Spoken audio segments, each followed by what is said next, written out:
अस्सलाम वालेकुम my to family, कैसे हैं आप सब। उम्मीद करती हूँ ठीक होंगे। मैं भी आप सबकी दुआओं के साथ में ठीक हूँ। तो आज का व्लॉग एक मैंने छोटा सा बनाया आप सबके लिए, क्योंकि देखो अल्लाह ताला ने क्या कहा कि अपनी खुशियाँ है ना आप सबके साथ बांटिए। तो अल्लाह ताला है ना, जब ये चीज़ अल्लाह ने फरमाई है तो ये समझिए कि जब अल्लाह ने खुद ने ये चीज़ कही है हमारे लिए कि आप अपनी खुशियाँ अपने गम अपने पास रखें लेकिन खुशियाँ सबके साथ बांटें, तो कितनी बड़ी बात है ना। लेकिन आज के ज़माने में लोग खुशियों से किसी की भी नहीं खुश होते हैं।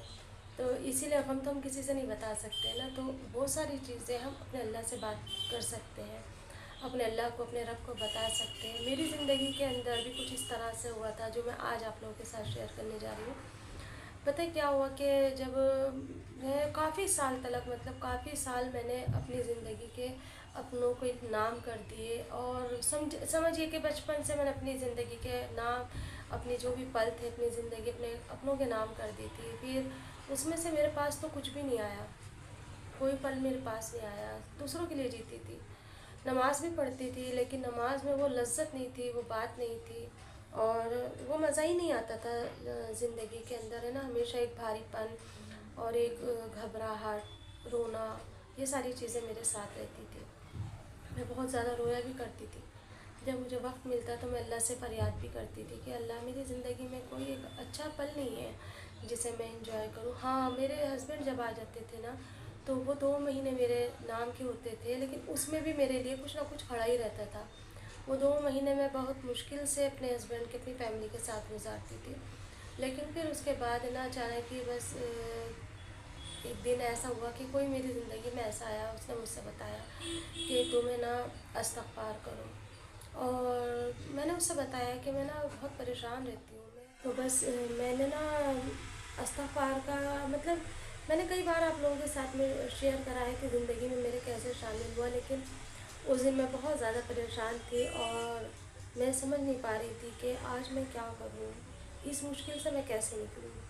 वो मुश्किल ऐसी थी कि जिसकी वजह से मेरी ज़िंदगी समझो एक दाँव पे लगी हुई थी। एक नाम, एक इज़्ज़त होती है ना हर किसी की, वो एक किस्सा था उस दिन मेरे साथ में।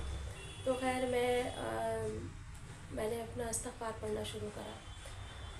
मैंने उनसे पूछा कि मैं इस्तिग़फ़ार किस तरह से करूँ, तो उन्होंने मुझे बताया था कि तुम ना 100 दफ़े पढ़ के देख लो। शुरू में 100 बार से शुरू कर लो, एक तस्बीहात पढ़ो, फिर उसके बाद देखो। मैं कई दिन से बेचैन थी, परेशान थी, नींद भी नहीं आ रही थी मुझे, और मैंने इस्तिग़फ़ार पढ़ना शुरू करा। उस दिन मैंने एक तस्बीह पढ़ी और फिर उसके बाद मुझे थोड़ा सा मतलब एक हल्का सा अच्छा सा लगा, हल्का सा लगा, ज़्यादा नहीं लगा। फिर अगले दिन मैंने कहा कि आज मैं ना थोड़ा और पढ़ती हूँ, और इस तरह से मैंने अपनी तस्बीहात जारी रखी। मैं अपनी तस्बीहात पढ़ती रही, और उस दिन मुझे रात में बहुत सुकून की नींद आई। बहुत अच्छा फ़ील हुआ, बहुत अच्छा लगा मुझे। और फिर उस दिन के बाद से मैंने अपनी ज़िंदगी के अंदर वो इस्तिग़फ़ार शामिल कर लिया, और इस्तिग़फ़ार शामिल होते ही मेरी ज़िंदगी में जो अकेलापन था, जो एक बेचैनी थी, एक घबराहट थी, वो मानो सारी मेरी दूर हो गई। तो इसीलिए ना अपनी ज़िंदगी के अंदर इस्तिग़फ़ार को शामिल करें, इस्तिग़फ़ार पढ़ा करें, और ज़्यादा से ज़्यादा दुआ करा करें। जब आप परेशान हो जाओ ना तो आप जा नमाज़ बिछाओ और नमाज़ पढ़ो और दिल से दुआ करो, तो अल्लाह ताला आपकी सारी मुश्किलें आसान कर देगा। आज की मैंने एक छोटी सी वीडियो आप लोगों के लिए बनाई। अगर आपको अच्छी लगी तो सपोर्ट कीजिए। अल्लाह हाफ़िज़।